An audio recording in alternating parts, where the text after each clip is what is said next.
Magandang buhay, and for today's video ay magbabaler tayo. Umalis kami ng 2 PM at nakarating kami ng baler ng mga magsi-6 na dahil sobrang traffic.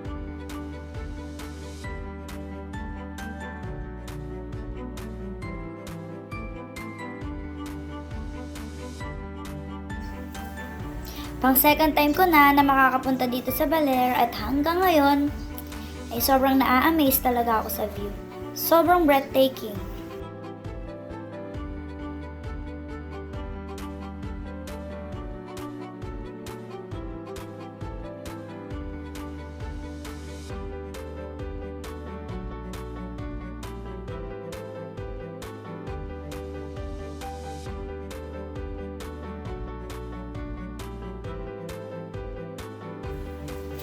Ang cute nga pala nitong mga mangga.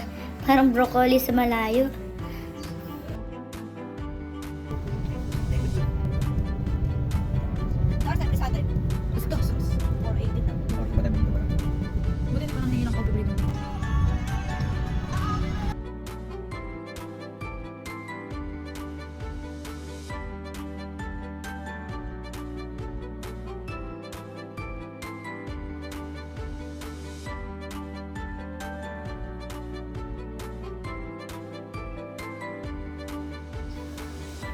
Wala akong masyadong sasabihin dito sa mini vlog na ito at i-enjoy nyo na lang yung view.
Hindi na namin naabutan yung sunset kasi medyo gabi na rin kami talagang nakadating dito.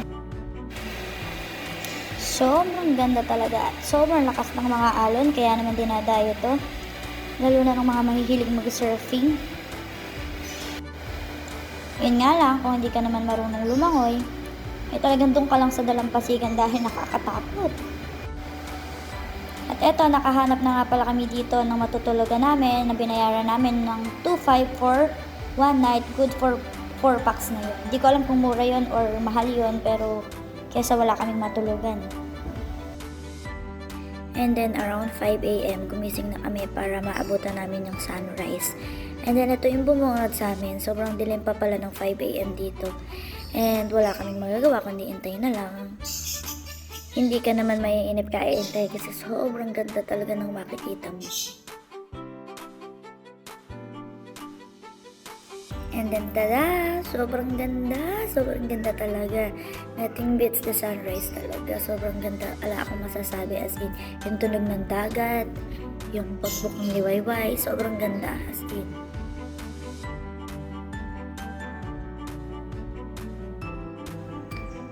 And then, ayan, pinaglakad-lakad ko na si Jamir sa buhangin. Pinaglaro-laro ko na siya dyan. And hindi ko siya doon pinagawid doon sa may tubig dahil sa mga nakapunta na sa baler. Alam niyo kung gaano kalalaki yung mga alon dito. So, ayoko na. Nakakatakot. Diyos ko, nakakatakot. Baka tangayin si Jamir.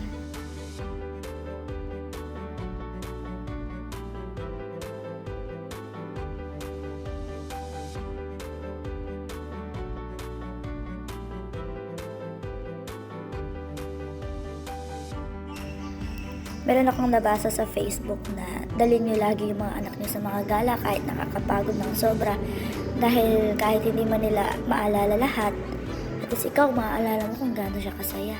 At saka nasa core memories ng makabata yan.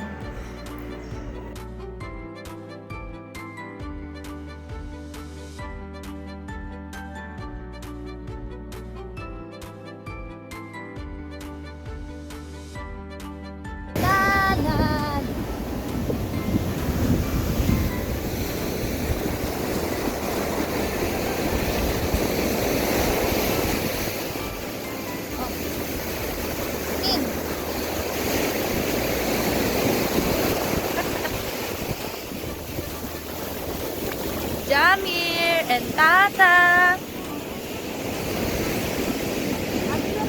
Saan pa pupunta? Picture na tayo, hanggat maganda yan. Wala pang araw. Maaga lang din kaming umuwi ng dahil may pasok pa si Kaysa.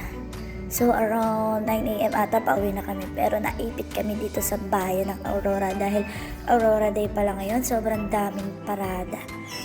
And ayun, sobrang sulit din naman ang pagbiyahe namin ng ilang oras, mga 3 hours din yata yung biyahe namin from Nueva Ecija. And ayan, pauwi na kami. Itong si Jamir parang nakawala sa koral, oh, takbo ng takbo sa kalsada. Nakakatuwa. Dati nasa tiyan ko lang yan. Ngayon tumatakbo na, nakikipaghabulan na.